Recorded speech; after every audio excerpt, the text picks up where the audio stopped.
half hour out of your life to learn about how your body works and how it can work better, and how you can learn to not only take care of yourself, but not need me or any other doctor nearly as much.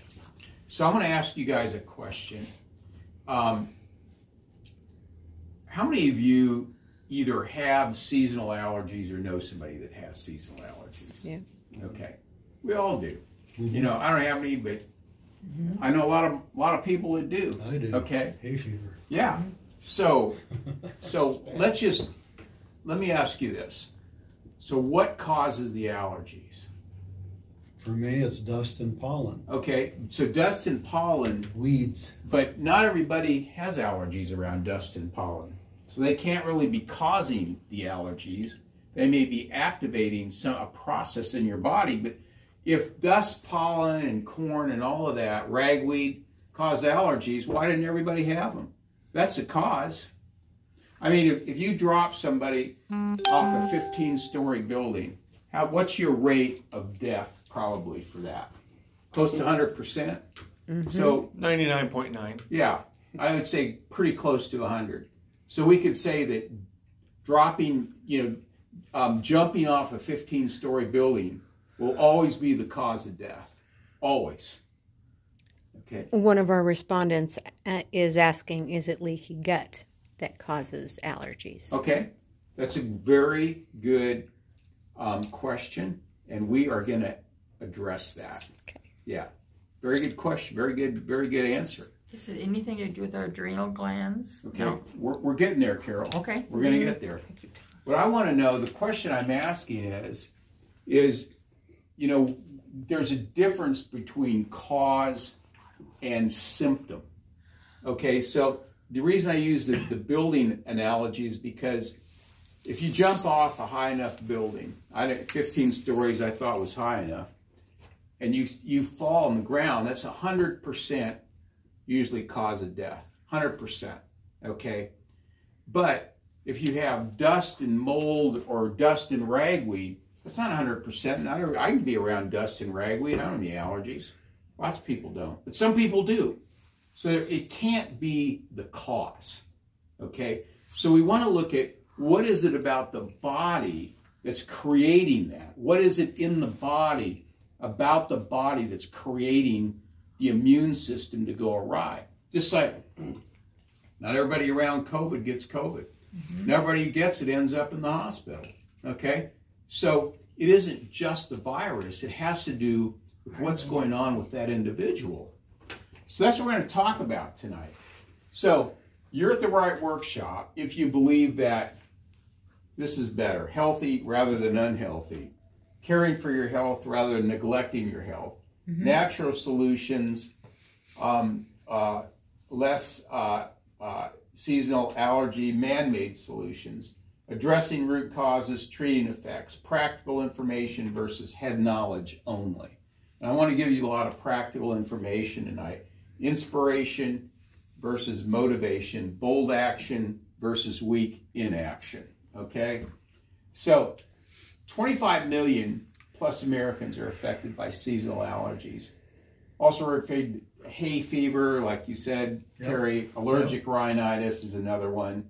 The world market for allergy drugs was expected to hit $24.8 billion in 2020.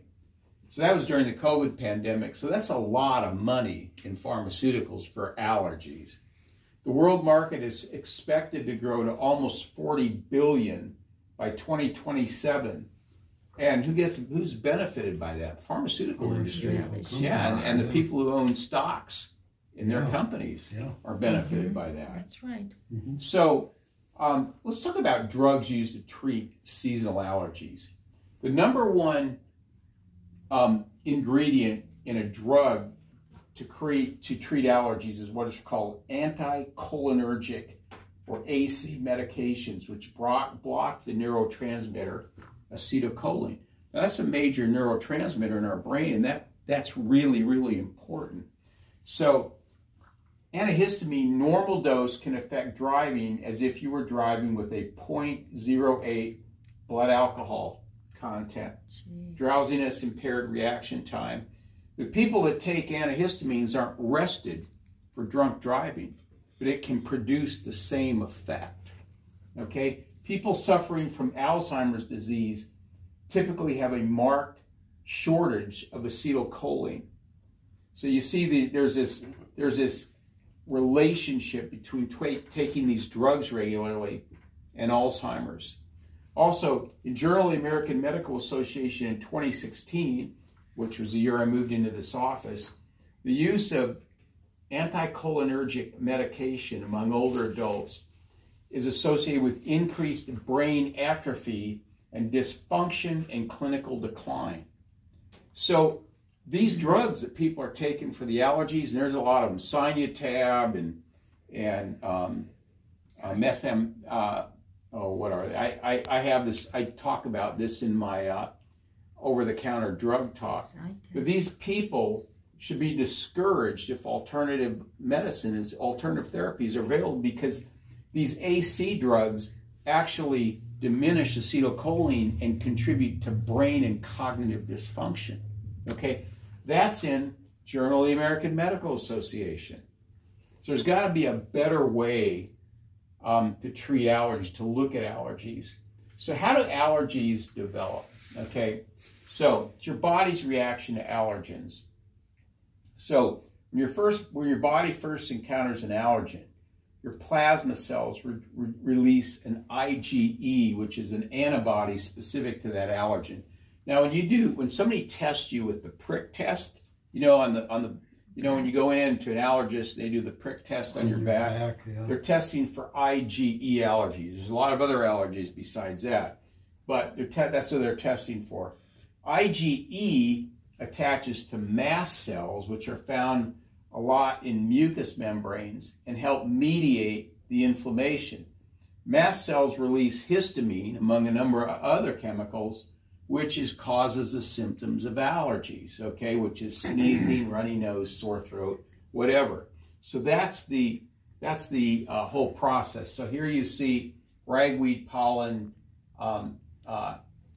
that actually attaches to a plasma cell, which releases IgE. IgE attaches to your mast cell. Your mast cell releases the chemicals that cause the symptoms. So mast cells are activated by lots of different things. Pollen, mold spores, dust mites, airborne contaminants, even cockroaches. You can develop allergies to cockroaches. Lots of kids have. Environmental chemicals, personal care products, foods. Okay, so there's food intolerances, and I have entire talks just on that. So how can we help our bodies avoid the allergen response? So should we get in one of these suits, walk around, or do we want to develop a healthy immune system? I mean, it's your choice. And I mean, I see some people during COVID practically walking around in these things, and I think it's ridiculous. So let's look at our vital needs, the things that we need to keep us healthy. So do we need nourishment? Yes. Okay, we need nourishment. How long can you go without eating before you die? Anybody? 10 days? 7 to 10 days. 30 days. I've gone on a 7-day water-only fast, and I didn't die. I felt better afterwards. I've never tried it because I'm diabetic. I just wouldn't last very long. Probably a couple months. My blood sugar would go down in one day. So you could go probably 60 days. I think my mom went on a 30-day water She fast. probably did a lot better after that. Yeah. So 60 days is about, now, if you're really big, you can go a lot longer than that, but 60 days, okay? So how long can you go without water? 7 days. About 7 days. Yeah. 7 days, if you're, especially if you're well hydrated. Yeah, that's about right. How long can you go without oxygen? 3 minutes. Maybe if you're really in really good shape, maybe practice. 3 minutes, 2 minutes, 3 minutes, maybe, okay. So if somebody's ready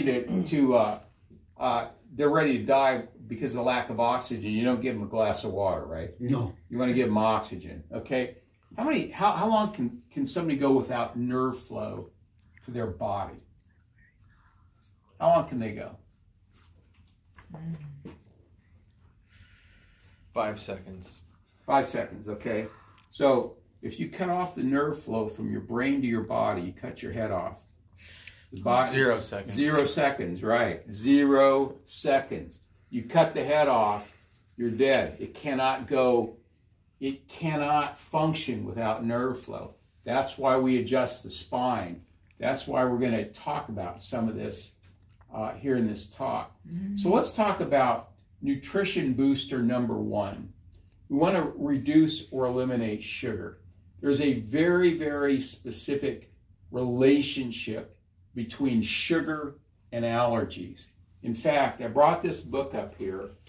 It'd be good if everybody read this book. It's Metabolical. It's written by Robert Lustig, a very prominent pediatric endocrinologist. And he talks about how all the non-communicable diseases that we suffer in this culture could be cured if people would eat real food and get sugar out of their diet. Okay? That's what he taught. He says sugar is a big deal. So sugar depletes vitamins and minerals. Do you think our immune system needs vitamin and minerals? Yeah. Absolutely. Yeah. So our whole body does. Okay? Contributes to inflammation, which is a problem with allergies. Sugar causes inflammation. And consumption of sugar crowds out whole foods, which contain essential nutrients for strong immunity.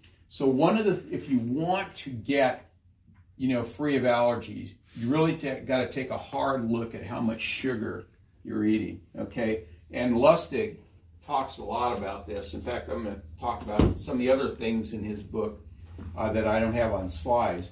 Nutrition booster number 2, and this is the person who called in, is heal and seal your gut. 80% of your immune system is found in your gut. An unhealthy gut lowers your immune system. So leaky gut is a problem, is a chronic problem with lots of people in our culture. And what it does, leaky gut, is these cells lining the gut come apart, and food and bacteria and viruses and all that gets through, and your body reacts to that and causes allergies. So fixing your gut is a huge, huge part of fixing allergies, okay? Now, what I found is there are tests for leaky gut, and I can do those in my office. Found that most people that I test that have bona fide, verified leaky gut do not have the patience or the wherewithal to fix it. And it takes 6 months to 2 years to fix a leaky gut. Gee. They might stick with it for a couple of months, then they're done. Okay, you cannot fix a bad leaky gut in 2 months. Yeah, can't do it. Okay, so nutrition booster number 3, you need to eliminate offending foods that create or worsen leaky gut. So wheat, gluten, cow's milk, and corn, I didn't put that in there, are the biggies for leaky gut. Glyphosate, foods high in glyphosate, which is Roundup, soy, oats, and corn. Kills good bacteria and it changes your immune system. Peanuts and eggs. Now eggs, I think eggs is like a perfect whole food, but there's people that are intolerant to them, they can't eat them. Peanuts is different. Avoid them. Now, here's some things that can be an issue for some people. So these foods, melons, bananas, tomatoes, zucchini, sunflower seeds, dandelions, chamomile, and echinacea, can mimic ragweed pollen in some people. Not in everybody, okay? Like I carry echinacea in my office, one of those powerful immune stimulators that I know. Most people can handle echinacea. Some people can't, okay? Peaches, celery, tomatoes, melons, and oranges can mimic grass pollen, okay? So some people may be sensitizing themselves to grass pollen by what they eat, okay? And finally, foods with excessive omega-6 fatty acids, which is most processed food, are very pro-inflammatory. So what food up here that I've mentioned has would you say is high in omega-6 fatty acid that I put up there. Anybody want to take a stab at it? Peanuts? Peanut oil. Peanut oil, yes. How about corn oil? Mm-hmm. Yeah. Corn oil, yeah. Okay? Big. Now, I'm going to say something about corn real quick. I want you to get this. Corn is not good for you. Most of the corn that we eat is not good for you. Most of the corn, if you look at how corn is distributed, most of it goes to ethanol, a lot of it goes to cattle feed, and a lot of it's high fructose corn syrup. Those are the three big things that we use corn for. High fructose corn syrup causes your liver to get fatty. A fatty liver cannot work right, and that can contribute to allergies, okay, because your body becomes toxic. Now, corn, so any high fructose corn syrup produces a fatty liver, but eating too much corn in general can do that. Let me tell you how it works. Corn contains a lot of branch chain amino acids. There's three of them: leucine, isoleucine, and valine. They're branch chain amino acids. Now, weightlifters take supplements with branch chain amino acids because they build muscle, okay? But if you're not a weightlifter and you're not working out, corn has a lot of branch chain amino acids in it. When you eat corn, the body has to do something with those amino acids. So it can use some of them because they're essential. But if there's too many of them, it creates fat around the liver and it creates a fatty liver. So branch chain amino acids in corn, not good for you. So corn is probably a crop that we really don't need nearly as much of as we do. Now listen to this. If you eat chickens and beef, which a lot of us do, that are fed with corn, you're getting all those branch chain amino acids in the meat that you eat. Mm-hmm. So that's just something to think about, okay? No extra charge for that piece of information. Okay. What about fresh corn? Fresh corn, branch chain amino acids. Okay. Yeah. Okay, so we want to eat things that really help heal your gut and help your immune system. Fruits and vegetables, really good, okay? Fermented foods, sauerkraut, kimchi, yogurt, kombucha, tea, very good for your gut, okay? Foods high in omega-3, wild salmon, sardines, grass-fed meats, good for your gut, good for your immune system, lower inflammation. Glutamine, colostrum, slippery elm, and berberine are also very good for your gut. These are products we carry here. Some of the standard processed products I use to heal the gut: GI Stability, lactic acid yeast, gut flora complex, and berberine are products that I use. NutriWest has a product called Total Leaky Gut, also good for healing the gut. So these would be some things that I would recommend for healing and sealing your gut. So here's some other ones. Albizia complex, really good for somebody who's in the throes of an allergic reaction. Atronex, Allerplex, turmeric, ginger, all of these things help with the allergy response. So, pop quiz number 1. Which meal would be the best for promoting gut health? Tell me which one you think. Is it A? Or is it B? Definitely A. Definitely A. Okay, yeah, you're going to get a leaky gut. So yeah, I would say it's probably B. Okay? All right. So to help you remember, pay attention and just follow the signs. So those are the places you don't want to go. Okay, if you want to keep Do not enter. Wendy's should be up there too. What? Wendy's. Wendy's, yeah, should be up there as too. well. Right. You might want to add that one. Okay, so let's look at hydration boosters. So dehydration can contribute to allergies. So one of the worst things that you can put in your body that causes more obesity than anything else in our culture is soft drinks. You don't want to drink that, okay? High sugar juices, just as bad, okay? Keep alcoholic beverages to a minimum. your body is made up of roughly 60 to 70% water, so you want to drink that. So that's why we have Kangen water in the other room. And I know, Max, you know a lot about Kangen water. I bought my machine from your mother, through your mother. So high pH, reverse, it's very, very good water. So pop quiz number 2. What should you drink to most efficiently dilute and eliminate toxins? Soft drinks, coffee, beer, Merlot, or water? Water. Okay, H2O. good, yeah, good. All right, you're doing good on these quizzes. All right. So, be able to identify the healthiest type of dispenser before drinking contents. Is it A or is it B? B. The red keg cup. Yeah, the rate. This is what you have in college, right? I thought that, yeah. Okay. Yeah, okay. It's a cake. Okay. So, exercise is really important for making your body work more efficiently, getting out in the environment, actually getting dirty. Children raised in hyper clean environments tend to have a lot more allergies than kids raised on the farm, or kids raised with dogs and cats when they're little. Yeah. So lack of environmental exposure leads to atopic illness, which is allergies. Okay, so kids that are raised around animals and pets, their bodies get trained, their immune systems get trained, so they don't have nearly as many allergies.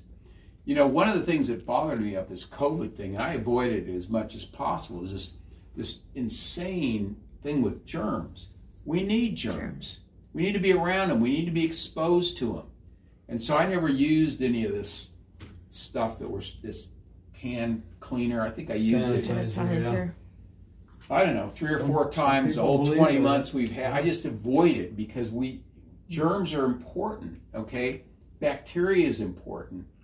So, pop quiz number 3, okay? Here's another hard one. Which activity promotes more exercise and environmental adaptivity? Hand sanitizer, or getting a little dirty and having some fun outside? Getting dirty. Yeah, okay. So, Mud fight. yeah. So to promote environmental exposure for you and your family, it's okay to get dirty, all right? So, nervous system booster number 1. We know the central nervous system is tied into the immune system.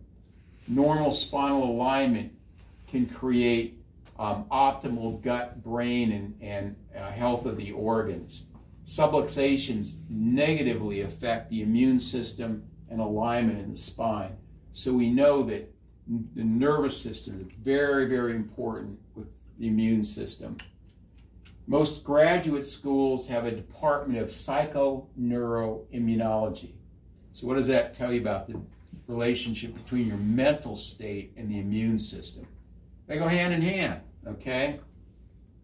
So people under a lot of stress develop illnesses, including allergies and autoimmune reactions and infections. So you need to be aware of your mental stress. All of us have some stress. All of us do. Okay, we just need to manage it. So regular exercise. The two exercises that I do, 2 things I do to relieve my stress is read and exercise. Now other people, do other things. They listen to music. They paint. That's fine. But regular exercise is a very powerful stress reducer, mood enhancer. Very good for your immune system. Pop quiz number 4. How do I get stressed? How do I reduce stress? Okay.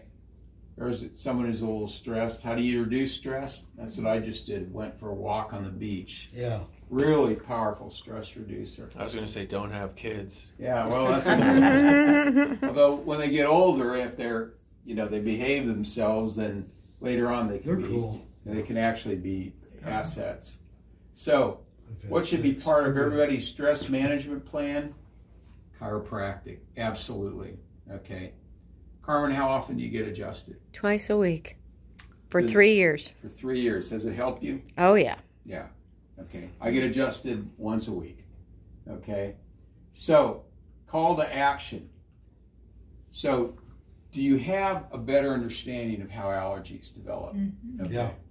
Okay. Does anybody here have signs and symptoms that their immune system might be struggling? Yeah, some of you do. Do I want to be healthy, not just asymptomatic? What are some of the things that some of you might do to help your immune system after this evening? I know all of you are under chiropractic care. Terry, I know you're not right now, but the rest of you are. So that's something you got going huge for you, is chiropractic care. Anything else that you might want to do to help your immune system? Anybody? I changed the filter on my air conditioner. Okay, that's good. And I stay inside if it gets bad. I used to be on by medical doctors Claritin, Drixoral, Benadryl. They work for a year and then they don't work again. Benadryl's an anticholinergic drug, actually. It's one of those AC drugs. But why do we feel better when we take those drugs? Because they treat the symptoms. I mean, it covered up whatever sneezing and itchy eyes and, Sure. you know, my throat was clogging up. My throat was getting actually swelling. Right, it'll cover it up. It was covering my, it was like impeding my airflow to breathe. I couldn't hardly breathe when I was a kid. So I'm not saying they don't Asthma. cover it up, Asthma. but there's better ways to deal with it. You know, there's better ways. So one of the ways, you're all under chiropractic care, you can reduce your sugar, you can reduce your intake of things like gluten, you know, corn, dairy, things like that. Those are some ways that you can reduce. You can work on getting your gut healed, eat more fermented foods. You know, you don't have to do everything that I showed you, but there's a lot of things that you can do that actually work pretty well. And so if you have allergies, it's your body's way of telling you that something isn't right, and, you know, I'll help you figure it out, okay? But sometimes it takes time. It isn't always easy for everybody, especially if somebody's under a huge amount of stress. Sometimes I can't fix that, you know? So there's reasons that people get allergies. I just want you to think in your head, what are some of the things, if I have allergies, that I'm going to do differently after this talk, okay? So now, anybody have any questions? Because I'm done. Yes, Terry? I have one on that chamomile, and I assume that's tea. Yeah, it can be chamomile tea. They say stay away from chamomile. Well, it's an herb. What's the deal? I think it was similar. For some people, it Gave had them the a same reaction. effect as ragweed. Oh, okay. For some people. Yeah, you it know. didn't for me, but yeah. But not for everybody. Well, ragweed's a bad. Yeah. But not for everybody it does. You know, and some people like me, I can be around ragweed all day long. It doesn't bother me. So the fact is that if you have some allergies, you might want to think about things that you can do to mitigate that and help your immune system. And it may not even be, you know, necessarily taking a bunch of supplements. It might be just altering your diet. If you have a high sugar diet, that would be a good place to start right there. If you eat a lot of bread, that would be a good place to start. You eat a lot of corn. I mean, you know, I like corn chips just like everybody else. I don't eat much of them, but I like them, you know. But corn is not good for you, especially the way it's grown. It's not good. It's not all that good for you. So those are things that you might want to change. And then for the people you know that aren't under chiropractic care, send them in. We'll do a complimentary subluxation check on them. We'll see if we can help them. If we can, great. If we can't, we'll send them somewhere where they can get help. For chiropractic care, I have a patient right now. She was at one of my talks several weeks ago, and she said, since the first day you've adjusted me, I haven't had to take any allergy medication. Wow. So chiropractic works for that a lot, okay? Yeah. It does work. You know, you get the immune system, the nervous system, the immune system functioning, it can work wonders. So, good, that's all I have tonight. It's 7 o'clock. Yes. One of the people that is watching suggested another book called The Dirt Cure. It's an excellent book, probably along the same lines as Metabolical. Dirty, Yeah, getting dirty and getting back to the earth and Yeah. things like that. So they suggested reading that book as well. It'd probably be great. I haven't read every book out there, Yeah. and I've never even heard of that book. Doesn't mean it's not a great book. Just haven't heard of it. So good. Okay. Yeah, the dirt cure. Now, I don't suggest eating dirt, No. but being around dirt. Kids do though. Yeah. I used to. Yeah. Yeah, well, kids ate dirt. Yeah. probably all ate a little bit when we were